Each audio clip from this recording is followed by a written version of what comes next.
कि जो इतनी बड़ी यहाँ पर ये फसाद हुआ, बड़ा अफसोस भी है कि हम इसी शहर में तकरीबन 15-16 साल से रह रहे हैं, लेकिन कभी भी ऐसा नहीं हुआ। छोटी से छोटी भी अगर कोई समस्या होती है तो हमारे यहाँ के जो प्रशासन के लोग हैं तो वो सभी लोग उलमा को भी बुलाते हैं, धर्मगुरु को बुलाते हैं, सभी मज़हब के लोगों को बुला कर के यहाँ पर पहले उस पर कुछ ना कुछ वार्ता होती है तो उसका हल निकलता ही नज़र आता। लेकिन अफसोस ये है कि जैसे कि यहाँ इस वक्त में हम बैठे, शायद इसी अंदाज में तमाम को बुला कर के अगर पहले बैठ कर के बात की गई होती तो शायद ये इतनी बड़ी घटना ना होती। एक चीज़। दूसरी चीज़ ये है कि इसमें कुछ चीज़ें अब गलत जा रही हैं, जिसमें कि ये हमारी आपकी सबकी जिम्मेदारी है कि जो अब तक के हालात ख़राब हुए वो हुए, लेकिन अब आगे कोई इस तरह के हालात ना बिगड़ पाएँ। उन इलाक़ों में जहाँ पर के अमन व सुकून अल्हम्दुलिल्लाह बरकरार है, तो मैं हो सकता है मुझे जो खबर मिली या जो मैं सोच रहा हूँ मैं कुछ गलत हूँ, या आप मुझे बता सकते हैं, लेकिन जो मेरे जहन में बात है वो ये है कि जो ये जगह है जिसको लेकर के इतनी बड़ी घटना हो गई, ये विवादित जगह कह सकते हैं इसको हम। लेकिन मीडिया में क्या चलाया जा रहा है इसके ताल्लुक से कि ये अवैध मदरसा, अवैध मस्जिद, इसका जो दूसरा रुख जा रहा है हमारे जो बरादरान वतन हैं उनके दरमियान में, वो ये जा रहा है कि देखिए ये मुसलमान ऐसे ही होते हैं कि ये पहले तो सरकारी जगहों पर कब्जे करते हैं और फिर इनको हटाने के लिए जाया जाए तो ये लड़ते हैं। यही वजह है कि आज की खबर ये है कि हमारे इधर के इलाकों में जो मुस्लिम दुकानें हैं तो वहाँ पर उनको जो है बंद कराया जा रहा है कि इनको कटुओं को भगाओ यहाँ से, और इनको जो है दुकानें हम यहाँ पर नहीं रहने देंगे।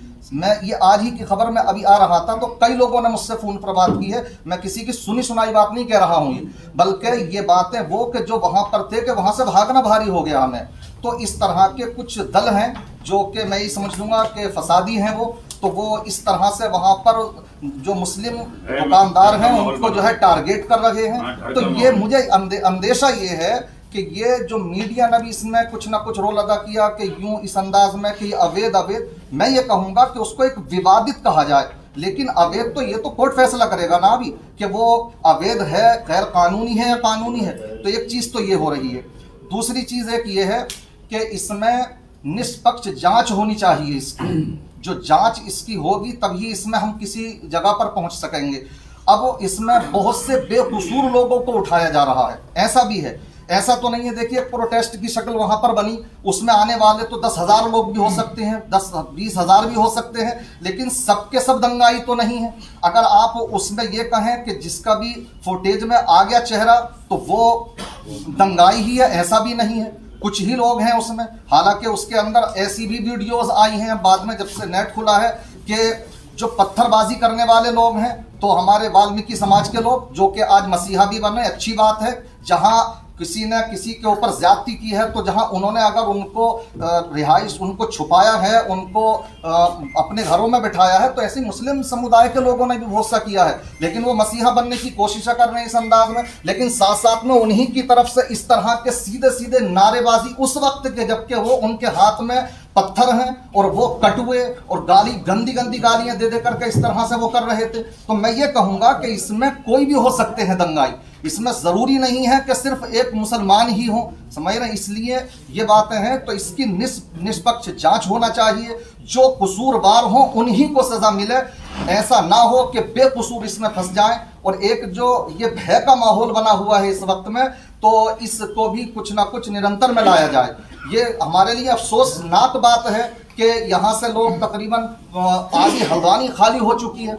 क्यों हो रही है? तो कहीं ना कहीं हमारे यहाँ पर सख्ती है, बेजा सख्ती है, इसीलिए फिर ऐसा हुआ है यहाँ पर। तो मैं ये कहना चाहता हूँ कि ये जो भय का माहौल है इसको भी थोड़ा निरंतर किया जाए। आप अपनी कानूनी कार्रवाई कीजिए, हमारा कहाँ आपको सहयोग चाहिए उसके लिए हम तैयार हैं आपके लिए।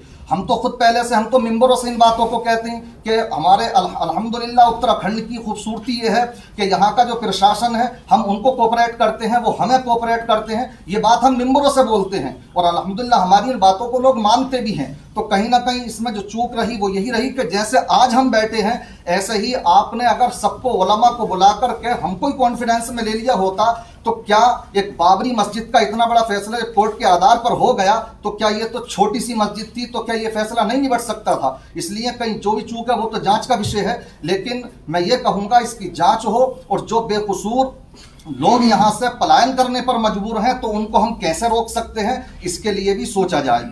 यही बातें हैं, और भी बातें मेरे अलावा और भी बहुत से लोग हैं, वो रखेंगे। सलाम।